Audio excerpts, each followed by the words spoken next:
चलो बच्चों, osmotic pressure के बाद पहुंचते हैं अपनी अंतिम कहानी पर, और जो है आपका सॉल्युबिलिटी ऑफ गैस। ठीक है, अब सबसे पहले सॉल्युबिलिटी जैसे हम सॉलिड के लिए डिफाइन करते थे ना, कि किसी पर्टिकुलर टेम्परेचर पर, किसी फिक्स टेम्परेचर पर आपका किसी गिवन अमाउंट ऑफ सॉल्वेंट के अंदर, फिक्स्ड अमाउंट ऑफ सॉल्वेंट के अंदर, सॉल्वेंट भी कैसा कर दिया जाए, फिक्स्ड कर दिया जाए, उसके अंदर जो भी चीज़ घुल जाती है वो आपकी उस पर्टिकुलर सब्सटेंस की क्या कहलाती है, सॉल्युबिलिटी। सेम चीज़ें गैस की सॉल्युबिलिटी के लिए भी होंगी। क्या कि किसी गिवन टेम्परेचर पर एक फिक्स्ड अमाउंट ऑफ सॉल्वेंट के अंदर कितनी गैस प्रेजेंट है, ये उसकी सॉल्युबिलिटी कहलाती है। अभी इसको डील करते हैं। ठीक है, पहले गैस की सॉल्युबिलिटी किन किन चीज़ों पर डिपेंड करती है। उनमें सबसे पहला जो आता है वो आता है टेम्परेचर, दूसरा है प्रेशर, ठीक है, और तीसरा है नेचर ऑफ गैस। देखिए, जो भी अगर किसी ने आपसे सॉल्युबिलिटी कहा तो वो सॉल्युबिलिटी हमेशा कहाँ देखी जा रही है, वाटर के अंदर, नेचर ऑफ गैस। ठीक है, इन चीज़ों में जो डीलिंग करता हूं मैं, सबसे पहले अपन इस पर बात करते हैं। किस पर, प्रेशर पर। इस टर्म को समझते हैं और इसी से ही फिर हम इस पर चले जाएंगे। इसको अपन सेपरेटली डील कर लेंगे, आसान सी चीज है। ठीक है, अब जरा प्रेशर का इफेक्ट पढ़ते हैं सॉल्युबिलिटी पर। तो इसके लिए एक लॉ दिया गया था। वो लॉ क्या था, पहले सुनिए। वो लॉ ये था कि कहीं पर भी किसी भी सॉल्वेंट किसी भी सॉल्वेंट नहीं, वाटर के अंदर किसी पर्टिकुलर टेम्परेचर टी पर उस गैस की सॉल्युबिलिटी ज़्यादा होगी जिस गैस का पार्शियल प्रेशर ज़्यादा होगा। जिस गैस, हेनरीज का ये लॉ है। हेनरी लॉ ये कहता है कि आपका कहीं पर भी किसी गैस की सॉल्युबिलिटी डायरेक्टली प्रोपोर्शनल होती है पार्शियल प्रेशर ऑफ गैस के। जितना पार्शियल प्रेशर ज़्यादा होगा उतना गैस की सॉल्युबिलिटी भी ज़्यादा होगी।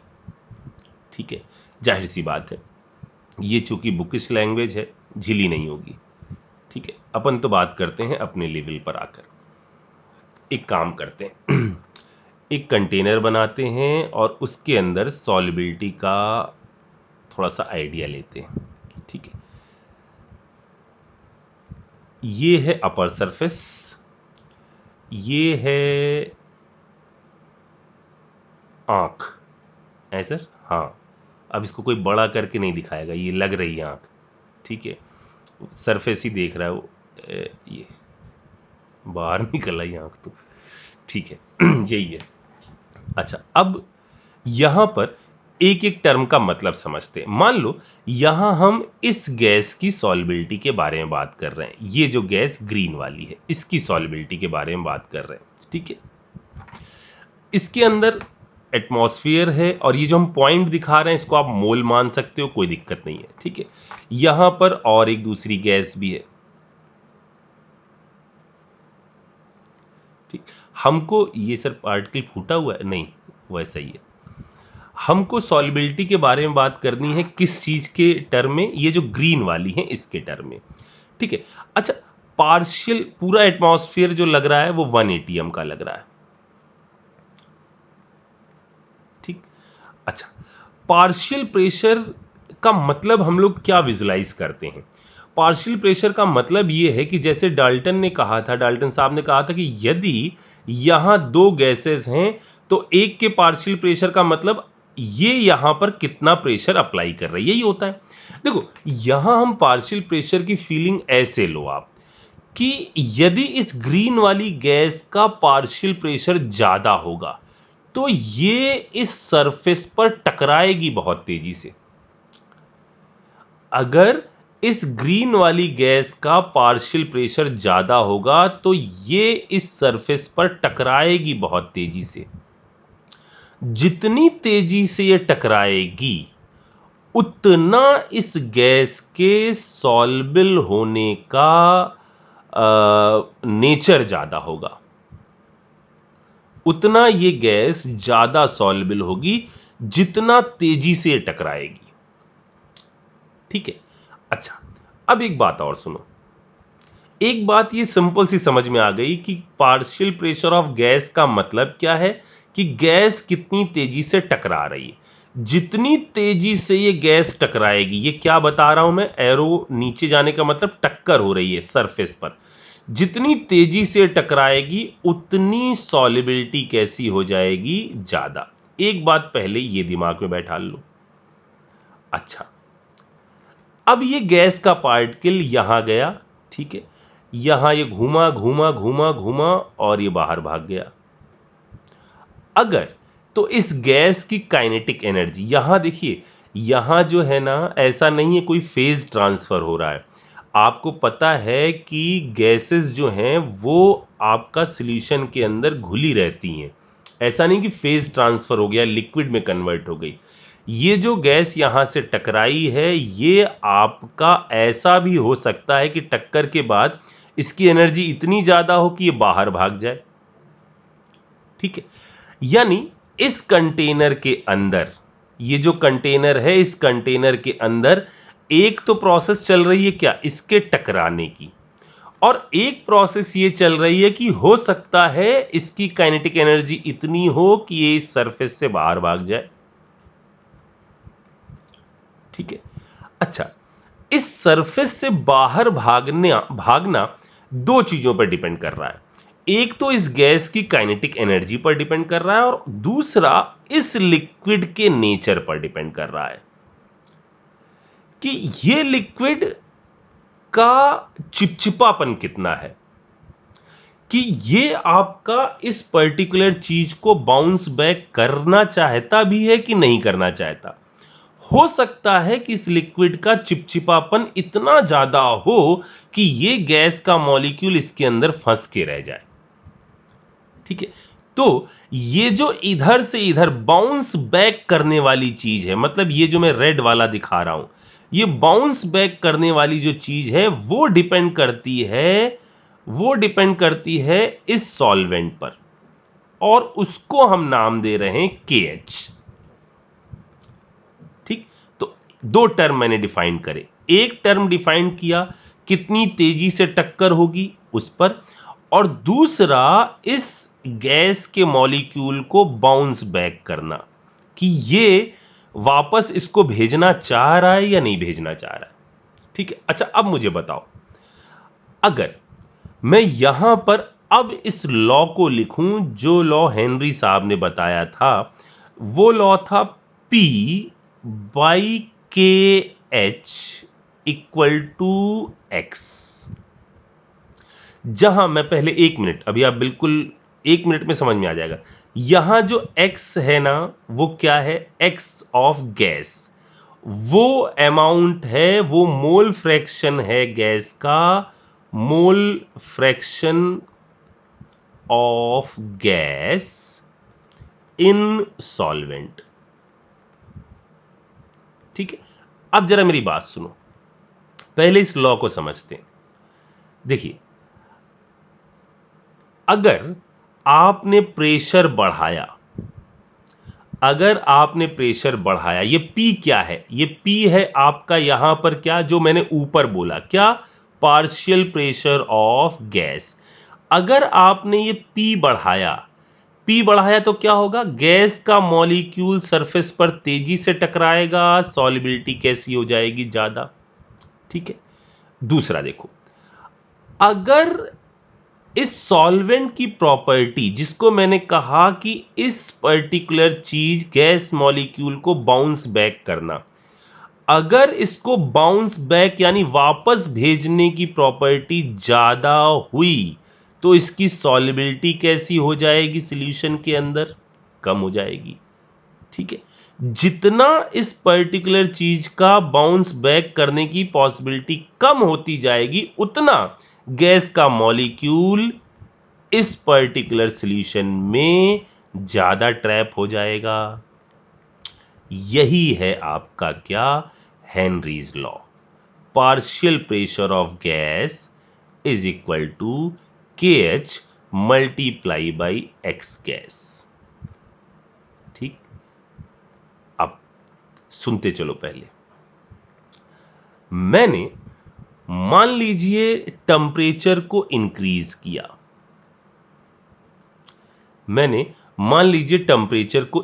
किया, अच्छा, टेम्परेचर को इंक्रीज करने पर पहले हम नॉर्मल लॉजिक लगाते हैं कि सॉल्युबिलिटी पर क्या फर्क पड़ना चाहिए, सॉल्युबिलिटी बढ़नी चाहिए या घटनी चाहिए।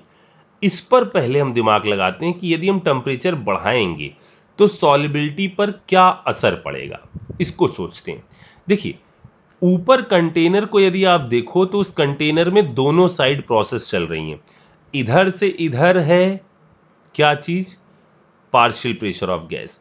इधर से इधर चला है क्या, बाउंस बैक करने वाली चीज। मतलब सिस्टम में आया है क्या, इक्विलिब्रियम। सर आपने कंटेनर तो क्लोज किया नहीं, अबे ऊपर एटमॉस्फेयर ले तो लिया, ठीक है ना। आपको पता है किसी तालाब के अंदर ऑक्सीजन घुली हुई होती है, ठीक है ना। इसके अंदर, इस पानी के अंदर ऑक्सीजन घुली हुई है, तो वो ओपन एटमॉस्फेयर में तो घुली हुई है। 1 ATM यहाँ पर लग रहा है, मान लो ये आपका एटमॉस्फेयर के अंदर ऑक्सीजन के मोल्स हैं, ठीक है, और ये हैं बाकी दूसरी गैस के मोल्स, ये वाले। तो किस प्रेशर से टकरा रही होगी वो तो हम तुरंत बता सकते हैं ना, कि 1 ATM है टोटल प्रेशर। ये रेड वाली बॉल्स कितनी है, इनको मान लीजिए मैंने ऑक्सीजन कहा, तो 3 3 6 मोल इसके हो गए। टोटल कितने हो गए, 7 8 9 10 11 12। ये है उस गैस का जो यहां पर सॉल्युबल होने वाली है, ठीक है। तो ये एटमॉस्फेयर में भी ओपन है और यहां पर इस कारण से इक्विलिब्रियम आ रहा है, यहां पर क्योंकि कोई चीज बाहर भाग नहीं रही है, ठीक है। हमने इसको ऐसे दिखाया है। अगर आपको ऐसे नहीं समझ में आ रहा है तो लो, खुश हो जाओ, ठीक है, आंख को कुछ नहीं होना चाहिए। अच्छा, अब बात करते हैं टेम्परेचर बढ़ाने पर सॉल्युबिलिटी पर क्या फर्क पड़ेगा। चलिए, इसके लिए अपन कुछ प्रीवियस नॉलेज का यूज करते हैं। गैस, यहां हमने ले लिया सॉल्वेंट और इससे तैयार किया है एक सॉल्यूशन, ठीक है। गैस के पार्टिकल जब सॉल्यूशन में आ जाएंगे तो क्या होगा, अच्छा इस प्रोसेस का मुझे बताओ डेल्टा एच क्या होगा, इस प्रोसेस का डेल्टा एच क्या होगा। तो गैस के मॉलिक्यूल कैसे थे पहले, दूर दूर, ठीक है।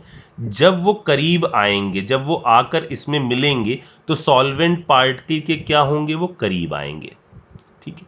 इस प्रोसेस के दौरान डेल्टा एच ऑफ सिस्टम कैसा होता है, निगेटिव। देखो ये सारी जो चीजें हैं ना, आप अपने पर्सनल एक्सपीरियंस से भी सीख सकते हो। आपको पता है कोल्ड ड्रिंक की बोतल रखी रहेगी और आप उसको हीट कर दोगे तो उसके अंदर जो गैस मौजूद है वो निकल जाएगी, ठीक है। अब मैं वही जो चीज आपके सामने है ना, उसको अलग अलग तरीके से आपको बोल रहा हूं ताकि चीजें आपके दिमाग में क्लियर हो जाए। इधर डेल्टा एच कैसा है, निगेटिव, यानी यहां क्या होगा, प्लस क्यू होगा, तभी तो इसका डेल्टा एच निगेटिव आ रहा है। अगर आप इस सिस्टम को हीट करो, इस इक्विलिब्रियम को आप हीट करो, इसका मतलब क्या होगा, रिएक्शन कहां जाएगी, बैकवर्ड डायरेक्शन में। मतलब सॉल्यूशन के अंदर वो जो गैस मौजूद थी वो अब कहां भाग जाएगी, बाहर की तरफ। यानी टेम्परेचर बढ़ाने पर गैस की सॉल्युबिलिटी क्या हो जाएगी, ये आपकी डिक्रीज कर जाएगी, ठीक है। चलो, ये तो मैंने आपको एक तरीके से समझाया। अब मैं आपको फिर से जरा ऊपर ले चलता हूं, ऊपर वाले केस के बारे में बात करता हूं।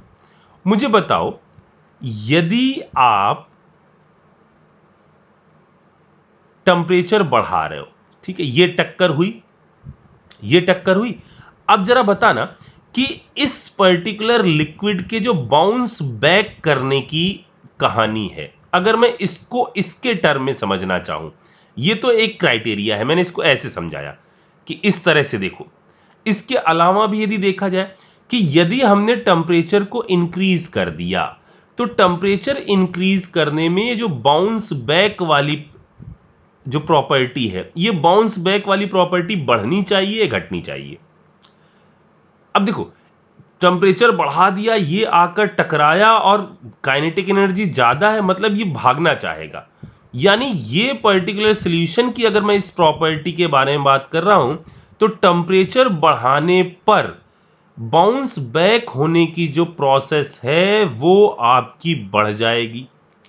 बाउंस बैक होने की प्रोसेस यदि बढ़ गई तो जो हेनरी का लॉ है P of gas divide by K H equal to mole fraction of gas in the solvent, अगर हमने टेम्परेचर बढ़ाया तो बाउंस बैक होने वाली प्रोसेस क्या हो गई? बढ़ गई। तो सॉल्युबिलिटी क्या हो गई? डिक्रीज कर गई। ये बात भी समझ में आ गई। ठीक है, तो जो मर्जी आप तो सोचने का तरीका कोई भी एडॉप्ट कर लीजिए, समझ में आनी चाहिए बात। ठीक है, अच्छा, इसका एप्लीकेशन देखते हैं। पी ऑफ गैस बराबर होगा के एच, ये हेनरी का कांस्टेंट है, ये डिपेंड करता है कि आपका सॉल्वेंट कैसा है, हर सॉल्वेंट के लिए अलग अलग होगा। यहां क्या होगा? Mole of gas upon mole of gas plus mole of solvent. जब भी आप प्रॉब्लम सॉल्व करोगे तो उस प्रॉब्लम को सॉल्व करते वक्त आप एक चीज हमेशा पाओगे कि जो सॉल्युबिलिटी है ना, सॉल्युबिलिटी ऑफ गैस, ये बहुत निग्लेजिबल फिनोमेना है। इस कारण से आप सॉल्वेंट का अमाउंट, सॉल्वेंट के मोल्स को ज्यादा ही लोगे। ये वाली पर्टिकुलर चीज कैसी है? बहुत कम। इसलिए गैस के मोल की तुलना में सॉल्वेंट के मोल चूंकि ज्यादा होते हैं, इसलिए नीचे वाली जगह को आप इस वाले टर्म को कैंसिल कर सकते हो। ठीक है, तो प्रॉब्लम सॉल्व करते वक्त इस चीज का भी आप ध्यान रखिएगा। कैलकुलेशन इससे थोड़ा सा इजी हो जाएंगे कि मोल ऑफ गैस यदि कम आए तो उसको आप इसकी तुलना में क्या कर दीजिए? निगलेक्ट कर दीजिए। ठीक है, अच्छा, एक चीज और, यहां पर एक टर्म जो बचा रह गया उसके बारे में मैं बात कर लेता हूं, नेचर ऑफ गैस। देखो बच्चों, एक चीज याद रखिए, पहली चीज जरा उसमें क्या है, मुझे इसमें दो बातें बोलनी है। पहली चीज यह है कि जो भी गैस वाटर के साथ रिएक्ट कर जाएगी, जो भी गैस वाटर के साथ रिएक्ट कर जाएगी वो आपकी उसके अंदर ज्यादा सॉल्युबल होगी। पहली बात ये, जो भी गैस वाटर के साथ रिएक्ट करके कोई चीज बना लेंगी वो पर्टिकुलर गैस वाटर के अंदर ज्यादा सॉल्युबल होगी। ठीक है, जैसे अमोनिया, एक तो उसके अंदर हाइड्रोजन बॉन्डिंग होती है, एक तो उसके अंदर अमोनिया गैस के अंदर हाइड्रोजन बॉन्डिंग होती है। सर, हाइड्रोजन बॉन्डिंग होने से सॉल्युबिलिटी कैसे बढ़ी? अब देखो, ये है इसकी दूसरा पॉइंट जो आपको आगे चलकर बहुत काम आने वाला है जब आप सरफेस केमिस्ट्री पढ़ोगे तब। देखो बच्चों, अगर किसी गैस के मॉलिक्यूल के अंदर अट्रैक्शन के फोर्सेस ज्यादा हुए, इसको ऐसे दिमाग में बैठाना है आपको, अगर किसी गैस के मॉलिक्यूल के अंदर एट्रैक्टिव फोर्सेस ज्यादा हुए तो जैसे ही कुछ अंदर जाएंगे वो अपने भाई बंधुओं को घसीट लेंगे अपनी तरफ, जिससे उनकी सॉल्युबिलिटी बढ़ जाएगी। तो अगर कहीं पर आपको गैस ए, गैस बी, गैस सी में कह दिया गया कि इसमें ए का ऑर्डर, ए याद आया? ये वॉन्डर वॉल गैस कांस्टेंट है जो अट्रैक्टिव फोर्सेस को बताता था। इनमें यदि ऑर्डर ए का ये दे दिया जाए तो आप उस गैस की सॉल्युबिलिटी ज्यादा कह दोगे जिसके अंदर अट्रैक्टिव फोर्सेस कैसे हैं, ज्यादा हैं। या आपसे कह दिया जाएगा कि इस ए गैस के क्रिटिकल टेम्परेचर, बी गैस के क्रिटिकल टेम्परेचर और सी गैस के क्रिटिकल टेम्परेचर का ये ऑर्डर है। तो बच्चों क्रिटिकल टेम्परेचर जिसका ज्यादा है, जिसका भी क्रिटिकल टेम्परेचर ज्यादा है, इसका मतलब क्या था, जरा दिमाग लगाओ क्या था। जिसका भी क्रिटिकल टेम्परेचर ज्यादा, उसके अंदर अट्रैक्टिव फोर्सेस कैसे, एग्जैक्टली अट्रैक्टिव फोर्सेस ज्यादा, ठीक है। और जिसके अंदर अट्रैक्टिव फोर्सेस ज्यादा, वो पर्टिकुलर गैस की सॉल्युबिलिटी भी ज्यादा, ठीक है बच्चों। तो ये पॉइंट दिमाग में रखिएगा। अच्छा, अब इस पर बेस कुछ क्वेश्चन की मैं आपको प्रैक्टिस के लिए देता हूं। अभी आपको क्या करना होगा, उनको करना होगा। आप एनसीईआरटी खोलिए, उसके अंदर एग्जाम्पल 2.4 आपको करना है अभी, ठीक है। जो डाउट आएगा मैं बताऊंगा बोल के बिल्कुल ही, फिर भी नहीं आता तो उसका कुछ और उपाय निकालेंगे, ठीक है। और दूसरा इंटेक्स क्वेश्चन, इंटेक्स क्वेश्चन का आपको करना है, इसके जस्ट अगले पेज पर दिया हुआ है 2.6 और 2.7। जल्दी से इसको करो। ये एग्जाम्पल है, इसमें इस बात को जो मैंने बोला है उसको एक बार सीखो, फिर अगले क्वेश्चन पर आओ 2.6 वाले पर। 2.6 में आपको एक टर्म की जरूरत पड़ेगी, एसटीपी कंडीशन। तो आप एसटीपी कंडीशन में जो प्रेशर ले लेना, वो ले लेना 0.987 बार, ठीक है ये। और अगले वाले क्वेश्चन में, इसमें आपको जरूरत पड़ेगी मेरे ख्याल से एटीएम और पास्कल में कन्वर्जन की, वो तो आप कर लोगे, ठीक है।